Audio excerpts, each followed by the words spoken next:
하나님 말씀 함께 보겠습니다. 로마서 5장 1절부터 11절 말씀 함께 보시겠습니다.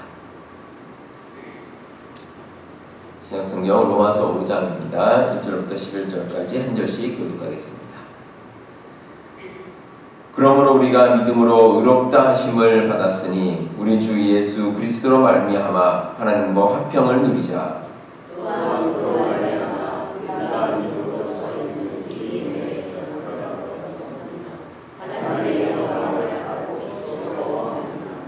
다만 이뿐 아니라 우리가 환난 중에도 즐거워하나니 이는 환난은 인내를,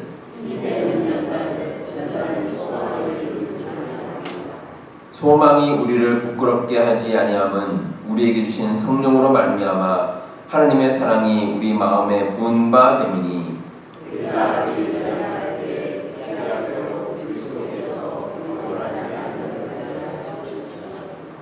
의인을 위하여 죽는 자가 쉽지 않고 선인을 위하여 용감히 죽는 자가 혹 있거니와,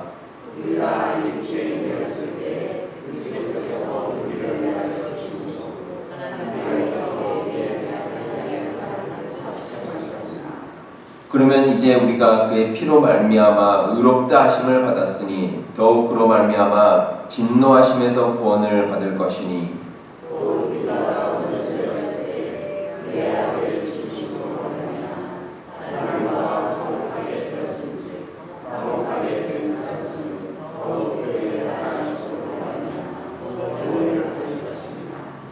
함께 보겠습니다. 그뿐 아니라 이제 우리로 화목하게 하신 우리 주 예수 그리스도로 말미암아 하나님 안에서 또한 즐거워하느니라. 아멘. 오늘 함께 읽으신 말씀이 기록된 로마서에는 바울이 강조하는 핵심이 있습니다. 한마디로 설명하면 믿음입니다. 믿음. 우리가 믿는 믿음. 인간이 죄의 문제를 해결할 수 있는 유일한 길은 예수님께 나와서 예수님을 믿는 것입니다. 그리고 그 믿음을 통해 우리는 의롭다고 칭함을 받고 또 영원한 하늘나라에 들어갈 수가 있습니다. 오늘 말씀은 우리는 믿음으로 의롭다 하심을 받았다라는 구절로 시작합니다. 우리의 삶이 의롭게 되는 유일한 방법은 믿음입니다. 바울은 인간의 삶에서 가장 중요하고 본질적인 이 사실을 말씀하고 있습니다.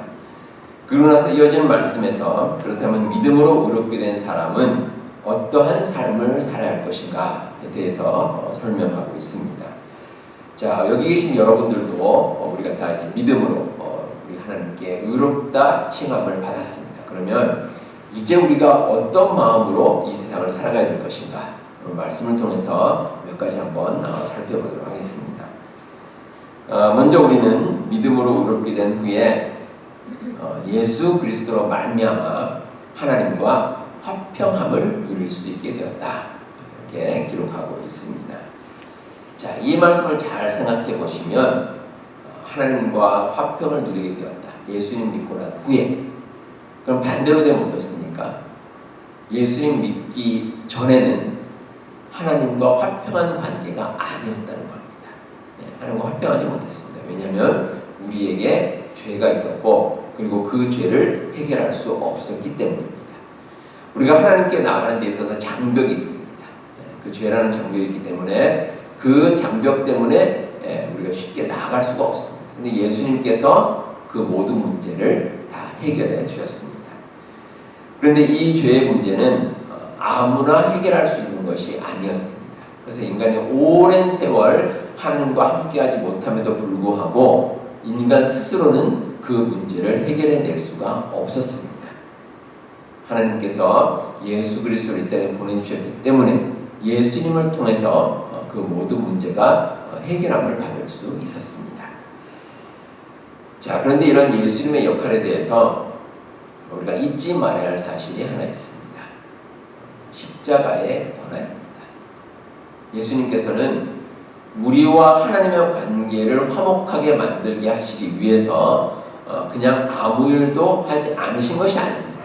아주 큰 일 하셨습니다. 그런데 정말 중요한 것은 그 일이 고난의 길이었다는 겁니다. 고난이었습니다. 예수님께서 십자가에 달려서 고난을 당하시고 십자가에서 돌아가심으로 인해서 그래서 우리가 하나님과 화목을 누리게 되었습니다. 고난주간을 맞이하는 금요일부터 이제 성금요일 그렇게 얘기합니다. 저희 금요일에 우리가 성금요일 특별 예배도 드리는데 거룩한 금요일이다. 맞는 말이죠. 우리가 이제 선뜻 납득이 됩니다. 그런데 성금요일을 영어로는 굿 프라이데이 그렇게 말합니다. 굿 프라이데이. 근데 저는 이제 그 말을 들을 때마다 좀 약간 마음속에서 왜 굿 프라이데이일까 이런 생각이 들 때가 있습니다. 그러니까 예수님께서 십자가에 달리신 그 날인데 그러면 어떻습니까? 아주 예수님은 고통을 당하셨고 또 힘든 시간을 보내셨는데 근데 그걸 이제 이렇게 얘기를 하니까 조금 이제 마음에 화가 와닿지는 않습니다. 하지만 우리 인간의 구원을 위해서 예수님께서 기꺼이 십자가를 지셨습니다. 그러니까 그 예수님의 선하신 마음이 담겨져 있기 때문에 그렇다면 우리가 한편으로 생각할 때 굿 프라이데이구나. 우리 구원을 위해서 참 선하신 일이고 좋으신 일이다. 이렇게 볼 수도 있는 겁니다. 에베소서 2장 14절에 이런 말씀이 있습니다. 그는 우리의 화평이신지라 둘로 하나를 만드사 원수된 것 곧 중간에 막힌 담을 자기 육체로 허시고 예수님께서 십자가에서 보혈을 흘리심으로 말미암아 우리가 하나님과 완전한 화평을 누릴 수 있게 되었습니다. 골로새서 1장 20절에도 이런 말씀이 있습니다. 그의 십자가의 피로 화평을 이루사 만물 곧 땅에 있는 것들이나 하늘에 있는 것들이 그로 말미암아 자기와 화목하게 되기를 기뻐하십니다. 우리 예수님께서 우리를 위해 보혈의 공로로 십자가에 달려 돌아가심으로 인해서 우리는 그 혜택으로 그 은혜로 우리 하나님과 다시 한번 화목하게 될 수 있는 길이 열리게 되었다는 것입니다. 하나님과의 화평은 인간의 힘으로는 극복할 수 없는 문제입니다. 우리가 인간이 외적으로 선한 일을 한다거나 아니면 내적으로 마음의 변화가 있거나 그런 것으로는 이룰 수가 없습니다. 오직 예수님을 통해서 이루어지는 아주 놀라운 비밀입니다. 하나님과의 화평은 우리의 삶을 변화시킵니다. 우리가 인간으로서 가장 큰 문제가 해결되었기 때문에 그렇습니다. 과거에는 우리가 죄로 인해서 마음이 무겁습니다. 그리고 그 죄를 해결할 수도 없었습니다. 그런데 그 모든 우리를 억누르고 있던 그 죄의 문제, 힘든 것들이 예수님을 통해서 다 해결이 됐습니다. 그래서 이제 우리가 편안한 마음으로 이 세상을 살아갈 수 있게 된 것입니다. 가끔 우리가 몸이 좀 힘들고 안 좋아서 몸에 이제 뭔가 이제 이상 증세가 느껴져서 병원에 가서 진찰을 받을 때가 있습니다. 특별히 그런 일이 없더라도 가끔 이제 왜 건강검진, 정기적으로 건강검진을 받으시는 분들도 계십니다. 우리 교우들 중에서도 몸이 이제 아프셔서 이제 병원에 진찰을 받고 확인을 받으러 가야 되는데 이제 그 전에 저에게 이제 말씀하실 때가 있습니다. 근데 그때 얼굴 표정을 보면 좀 근심이 있습니다. 혹시 이제 진찰을 받았는데 어떤 병이 발견될지 모르니까 아무래도 이제 마음이 이제 무겁기도 하고 힘들 그런 모습을 보이실 때가 있습니다. 근데 일단 진단을 받고 난 후에 이상이 없다는 사실이 확인되면 얼굴이 확 펴지는 것을 이제 볼 수가 있습니다. 마음에 이제 어려움이 내려놓은 거죠. 그 진찰받기 전에는 마음이 힘듭니다. 어떤 결과가 나올지 모르니까 마음이 힘들었는데 그런데 그 무거웠던 지금 마음의 무게가 모든 것이 이제 사라졌습니다. 사라지고 이제 편안하게 세상을 살 수 있게 된 겁니다. 하나님과의 화평도 그렇습니다. 예수님을 통한 하나님의 화평으로 인해서 우리가 예전에 가졌던 그 죄의 무게, 삶에 힘들었던 것 이제는 내려놓을 수가 있습니다. 내려놓고 편안한 마음으로 살아갈 수가 있게 된 겁니다. 우리 성도 여러분, 우리의 마음이 화평과 평안의 길로 가는 것, 예수 그리스도의 십자가의 능력으로 인함입니다. 여러분들 이 진리를 꼭 기억하시고 여러분들의 삶 가운데 날마다 평안이 넘치는 삶을 살아가시는 우리 모든 성도님들 다 되시길 바랍니다. 다음으로 믿음으로 어렵게 된 사람은 환난 가운데서 소망을 바라보며 살아갈 수 있습니다. 자, 우리가 예수님을 통해서 하나님과 화평하게 됐습니다. 아주 기분 좋은 일이죠. 그런데 우리가 이 세상을 살다 보면 힘든 일이 계속 있습니다. 특별히 환난이 있습니다. 환난. 이 세상 살면서 환난이 없는 사람은 한 사람도 없습니다. 우리가 살아가는 삶의 순간순간마다 우리에게 어려움이 분명히 닥칩니다. 어려움이 분명히 있습니다. 오늘 말씀에도 그 환난을 언급합니다. 오늘 말씀 3절에 보시면 환난이라는 단어가 나오는데 이 단어의 원래 뜻이 이렇습니다. 포도즙 틀에서 포도즙을 짜는 것과 같이 피와 땀과 눈물과 고통을 짜내는 것. 자, 여러분 어떻습니까? 아주 듣기만 해도 힘든 모습입니다. 포도즙 틀에서 포도즙을 짜내는데 근데 그 가운데 뭐 그런 식으로 피와 땀과 눈물과 고통이 다 들어있고 우리가 사는 삶이 그렇습니다. 마음 편하게 살 수 있는 날이 얼마나 될까? 사실 그렇게 많지는 않은 것 같습니다. 우리가 살아가다 보면 정말 뭔가를 짜내는 듯한 그런 어려움, 그런 마음을 가질 때가 많이 있습니다. 여러분들 왜 운동하실 때 그 피트니스 클럽 가보면 왜 그 트레드밀이라고 있죠. 올라가서 이제 걷거나 뛰는 그런 이제 트레드밀이 있는데 저는 좀 솔직히 말씀드리면 그렇게 좋아하지는 않습니다. 왜냐하면 그 위에서 이제 뭐 뛰거나 이제 걷게 되면 운동은 되겠죠. 운동은 되겠는데 좀 일정하게 하는 게 좀 지겹습니다. 지겹기도 하고 또 뭔가 좀 힘들기도 하고 그런데 뭐 차라리 그럴 바에 이제 밖에 나가서 뭐 걷거나 뛰고 뭐 이런 것들이 더 낫다라고 뭐 생각될 때가 있습니다. 그런데 제가 오늘 책에서 트레드밀의 유래에 대해서 읽고 나서 제가 그렇게 느끼는 이유를 알게 됐습니다. 이 트레드밀이 원래 1800년대에 이제 뭐 발명이라고 그러지만 하여튼 이렇게 발명이 됐다고 합니다. 근데 이 원래 유래가 뭐냐면 그 영국에서 그 죄수들을 고문하는 기구였습니다. 1818년 정도에 영국의 기술자인 그 윌리엄 큐빗이라는 사람이 이제 발명을 했는데 이 감옥의 죄수들 있죠. 죄수들에게 큰 트레드밀을 만들고 마치 그 물레방아 같이 이렇게 만들고 그 위에 올라가서 계속 이렇게 움직이라 그랬대요. 걸으라 그랬대요. 몇 시간 동안 계속. 그러면 그게 이제 돌아가면서 이제 에너지를 내고 아마 무슨 역할을 했겠죠. 그러니까 죄수들을 매일 같은 시간에 그런 식으로 올려놨답니다. 그러니까 얼마나 답답하고 힘들었겠을까. 매일 똑같은 일을 반복하니까 뭐 고문하는 그런 기구였는데 물론 나중에 이제 트레드밀이 운동기구로 바뀌긴 했지만 어쨌든 이제 반복해서 뭐 걷거나 다니는 게 쉬운 일은 아닙니다. 근데 우리의 삶도 그렇습니다. 우리의 삶에 때로는 우리를 정말 지치고 힘들게 만드는 일이 있습니다. 환난이죠, 환난. 오늘 말씀에 나오는 환난입니다.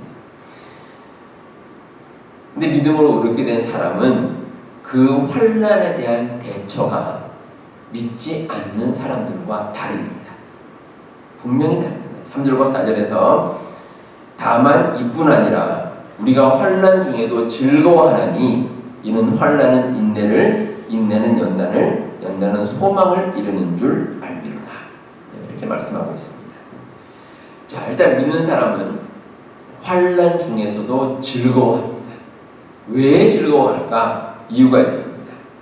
환난 후에 이어지는 과정과 결과를 미리 알기 때문입니다. 비록 환난이 있지만 그 환난이 지나고 나면 어떤 결과가 있을지를 미리 알고 있습니다. 그래서 즐거워할 수 있습니다. 자, 그런데 환난이 이어지는 것이 무엇인가? 몇 가지가 나옵니다. 처음에 인내입니다. 환난이 있으면 그 환난에 대해서 우리가 믿음으로 인내해 나가는, 참고 나가는 거죠. 환난은 견딥니다. 그러면 그 다음에 어떤 일이 있냐면 연단입니다. 연단. 인내를 통해서 연단을 이룹니다. 이 연단이라는 것은 마치 그 용광로 해서 순금을 만들어내는 과정과 같습니다. 이에 대해서 베드로전서 1장 7절에는 너희 믿음의 확실함은 불로 연단하여도 없어질 금보다 더 귀하여 예수 그리스도께서 나타나실 때에 칭찬과 영광과 존귀를 얻게 할 것이라.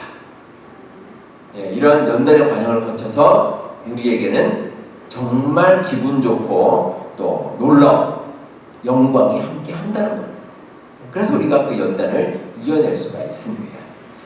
이 연단의 과정을 극적으로 겪은 사람이 있습니다. 성경에 나오는 욥이 그렇습니다. 욥이 정말 어려움을 겪었지만 그 모든 어려움의 과정을 다 이겨냈습니다. 욥기 23장 10절에 욥이 연단을 이겨낸 다음에 그러나 내가 가는 길을 그가 아시나니 그가 나를 단련하신 후에는 내가 순금같이 되어 나오리라. 이렇게 고백합니다.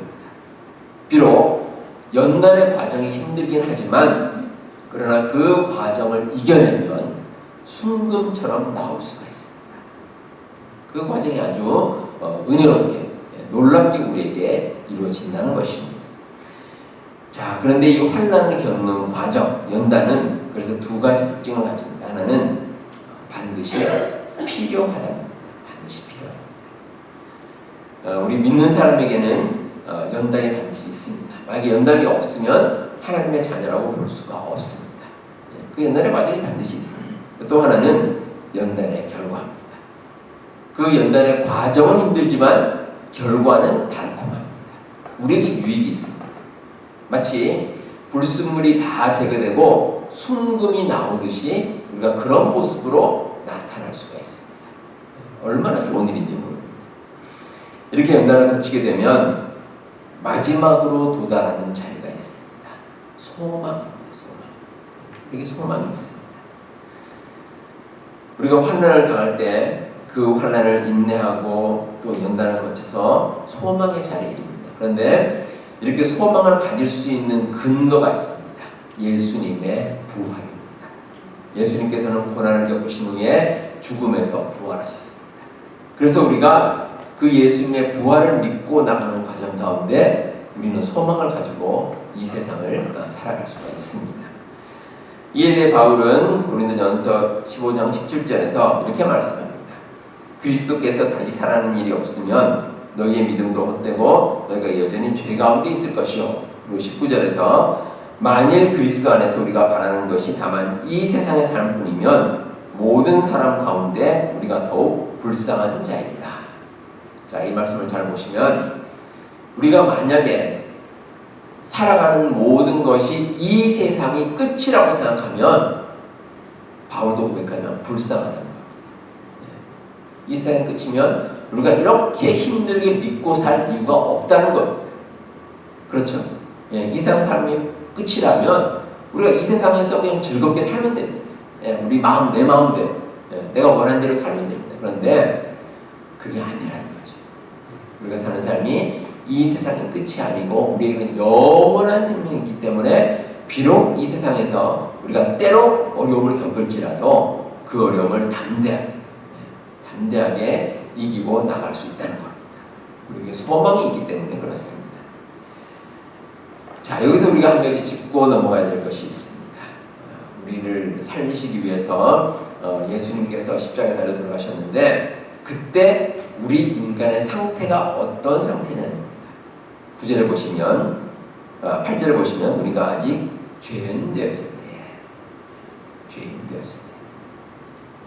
우리 예수님께서는 우리가 죄인 되었을 때 우리가 죄를 아직 깨닫지 못하고 죄인이라고 고백하기 전에 그때 우리를 위해 십자가에 달려 돌아가셨습니다. 아주 중요한 사실입니다. 여러분들 가끔 왜 어떤 사건에 대해서 재판을 합니다. 재판을 해서 이제 피고인에 대해서 이제 판결을 하는데 그 피고인이 죄를 깨닫고 뉘우치느냐 그렇지 않느냐에 따라서 형량이 많이 달라집니다. 그래서 이제 판사가 판결문을 읽을 때 피고가 깊이 반성하는 점을 참작하여 형을 감한다. 이렇게 이제 판결문에 이야기하기도 하고 때로는 반대로 피고는 죄를 반성하지 않으므로 중형에 처한다. 이렇게 말하기도 합니다. 그러니까 우리가 죄를 깨닫고 알고 있느냐 회개하느냐 참 중요한 사실입니다. 그런데 우리가 죄를 깨닫지도 못하고 회개하지도 않았는데 그때 예수님께서는 우리를 위해 십자가에 달리셨어요. 아주 놀라운 일. 그러니까 그만큼 하나님께서는 우리를 불쌍히 여기시고 사랑하신다는 거예요. 그래서 우리에게 소망이 있어요. 하나님께서 우리를 그렇게 사랑하셨기 때문에 우리는 앞으로 나갈 길이 열려 있습니다. 우리의 죄를 고백하고 우리 예수님 믿으면, 그러면 우리의 삶을 하나님께서 끝까지 인도해 주신다는 겁니다. 정말 감사한 일이죠. 하나님께서는 죄를 깨닫지도 못하는 우리를 용서하시고 사랑해 주셨습니다. 우리가 이 모든 과정을 이해한다면 혼란 가운데서도 소망을 가지고 살아갈 수 있습니다. 우리 여러분들 이 진리를 잊지 마시고 여러분의 삶 가운데 인내와 환난을 거쳐서 소망의 자리로 이른다는 것, 이 진리를 꼭 기억하시고 이 세상 살아가시는 우리 성도님들 되시기를 바랍니다. 자, 이렇게 환난 중에 소망을 가지는 우리는 마지막으로 하나님 안에서 즐거움을 누리며 살아갈 수 있습니다. 2절과 3절과 11절에서 즐거워한다라는 말이 반복해서 나옵니다. 즐거워한다. 우리가 즐거운 가운데 세상을 살아갈 수 있습니다. 자, 그런데 세상 사람들도 마찬가지입니다. 세상 사람들도 즐겁게 살아가는 사람이 있습니다. 그런데 세상 사람들이 말하는 즐거움과 우리가 생각하는, 믿는 사람이 생각하는 즐거움은 다릅니다. 뭐가 다르냐면 세상에서의 즐거움은 일시적입니다. 한계가 있습니다. 영원하지 않습니다. 영국 속담에 이런 말이 있습니다. 하루가 즐거우려면 이발을 하고, 한 주일이 즐거우려면 결혼을 하고, 1년이 즐거우려면 집을 사라. 그러니까 이게 영원하지 않다는 거죠. 그러니까 즐거울 때도 있지만 그렇지 않을 때도 있다는 겁니다. 뭐 굳이 영국 속담을 들지 않더라도 우리 삶을 살펴보면 그렇습니다. 우리가 뭔가 이제 내가 원하는 물건을 샀다고 기분이 좋죠. 그런데 그거 오래 가지 않습니다. 내가 원하는 자리에 오르는 것, 그것도 마찬가지입니다. 뭐 그렇게 즐거운 게 오래 가지 않고, 또 내가 정말 원하는 일이 이루어졌다고 해서 그 기쁨을 평생 간직하지는 못합니다. 얼마 가지 못합니다. 하지만 영적인 기쁨은 영원합니다. 영원합니다. 그래서 종교개혁자 칼빈은 이런 말을 남겼습니다. 하나님은 만물의 근원이시고 축복 자체이십니다. 그래서 우리는 예수님으로 말미암아 하나님과 화목하게 되므로 부족함 없는 행복을 누리며 살아갈 수 있습니다. 우리가 부족함 없이 행복을 누리며 즐거운 가운데 살 수 있는 것은 하나님의 존재 때문입니다. 하나님께서 우리와 함께 하시기 때문에 우리가 세상에서 어떤 일을 겪으며 살아가는지 우리는 기쁨 가운데, 즐거운 가운데 이 세상을 살아갈 수가 있습니다. 우리 여러분들 살아가는 가운데 날마다 우리에게 좋은 일만 생기는 건 아닙니다. 한번 돌아보시면 아마 쉽게 알 수 있습니다. 우리가 하루하루 살아갈 때, 하루도 그렇습니다. 하루를 살아갈 때에도 그날 한가운데 우리에게 기쁜 일, 좋은 일, 뭐 즐거운 일이 있지만 또 때로는 뭐 슬픈 일도 있고 힘든 일도 있고 어려운 일도 있고, 이게 늘 교차하는 거예요. 이게 우리의 삶입니다. 그렇지 않습니까? 근데 우리가 그 모든 일 가운데서도 그래도 기쁨으로, 그래도 은혜 가운데 살아갈 수 있는 것은 하나님께서 우리와 함께 하시기 때문입니다. 하나님께서는 우리 여러분 모두를 사랑하십니다. 여러분들 하나님의 자녀로 삼아주시고 여러분들의 삶의 순간순간마다 여러분들을 지켜주시고 선한 길로 인도해 주십니다. 우리가 보기에는, 우리가 근시안적으로 보기에는 우리의 삶이 때로는 힘들 때도 있습니다. 하지만 멀리 내다보면 하나님의 큰 그림 가운데 우리의 인생을 보면, 그러면 우리는 즐거움을 누리며 기쁨 가운데 살아갈 수가 있습니다. 우리 사랑하는 성도 여러분, 믿음으로 의롭게 된 사람은 세상 사람들과 다른 삶을 살아갈 수 있습니다. 하나님과 화평을 누리는 삶이고 환난 가운데서도 소망을 바라보며 살아가는 삶입니다. 그런 삶을 살기 때문에 우리는 즐겁게 하루하루를 살아갈 수 있습니다. 우리의 모든 삶을 통해서 우리 여러분들 하나님의 사랑을 깊이 깨달으시고 또 여러분들의 모든 삶이 즐겁고 행복한 삶이 되시기를 주님의 이름으로 축복합니다.